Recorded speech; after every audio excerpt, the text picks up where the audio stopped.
आदेशानुसार corona virus दिवसेंदिवस वाढत चाललेला आहे, तरी पण गावातले लोक आपापल्या घरीच राहावे आणि कोणीही मास्क शिवाय बाहेर पडू नये। जो कोणी बिना मास्कने बाहेर पडेल त्याच्यावर सरकारच्या आदेशानुसार कारवाई करण्यात येईल। नमस्कार। संपूर्ण भारतात लॉकडाऊन लावण्यात येत आहे। आता आजपासून पूर्ण भारत बंद असणार।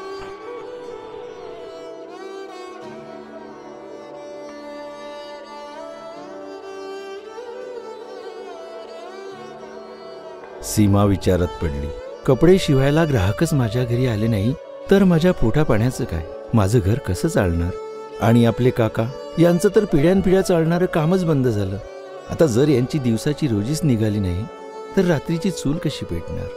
कोरोनाच्या संकटामुळे शहरामध्ये शिक्षणाला बंदी तर आलीच, पण इथे गावात सुद्धा शाळा बंद झाल्या।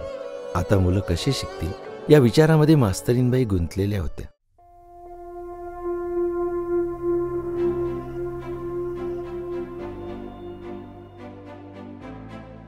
सीमा पहाटे बाहेर येताच बघते तर काय की चिंकी पानं तोंडाला बांधत आहे। सीमा हसली। सीमाने चिंकीला विचारले, असं तोंडाला पान का बरं बांधत आहेस? तर चिंकी म्हणाली, आई, मास्क तोंडाला बांधल्याशिवाय बाहेर जाता येत नाही आणि बाहेरून आपण मास्क विकत घेऊ शकत नाही, कारण मास्कची किंमत बाहेर महाग आहे। हे ऐकून सीमाच्या लक्षात आलं की घरात काही कपडे आहेत, त्याचा एक मास्क चिंकीसाठी तयार करायला हवा। चिंकीसाठी मास्क तयार करता करता तिच्या डोक्यात एक कल्पना आली की असेच मास्क गावातल्या लोकांकरता तयार केले तर जो मास्क बाहेर 150 रुपयाला मिळतो तोच मास्क 10 रुपयाला विकला तर? या विचाराने ती दिवस रात्र मेहनत करून मास्क तयार करायला लागली। आणि नंतर काय तर सीमाच्या घरासमोर चक्क मास्क खरेदी करणाऱ्याची रांग लागली आणि बंद झालेले मशीनचे चाक पुन्हा सुरू झाले।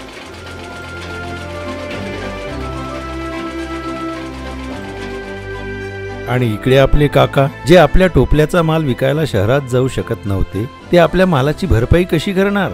मग याचा त्यांनी विचार सुरू केला की मी शहरात न जाता गावातच उद्योग सुरू केला तर? त्यांच्या लक्षात आलं की गावात पिढ्यानपिढ्या मातीत हात घासून धुण्याची पद्धत होती, ती आपण मोडली तर? हा विचार करून त्यांनी त्याच बांबूच्या साह्याने सॅनिटायझरचे स्टँड बनवले। आता हीच मशीन शेतात, घरात, कार्यालयात, गावोगावी उपयोगी पडली आणि काकांच्या थांबलेल्या कामाला पुन्हा एक नवीन रोजगार मिळाला।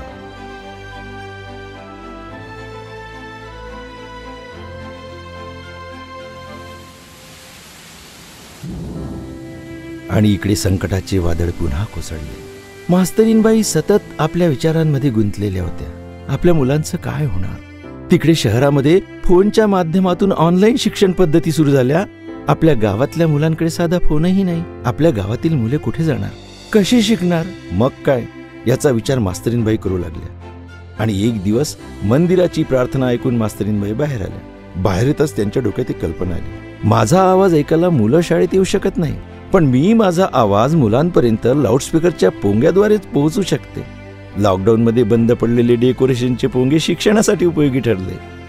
आता मुलंच नाही तर गावातील प्रत्येक व्यक्ती पोंग्याद्वारे शिक्षण घेऊ लागले।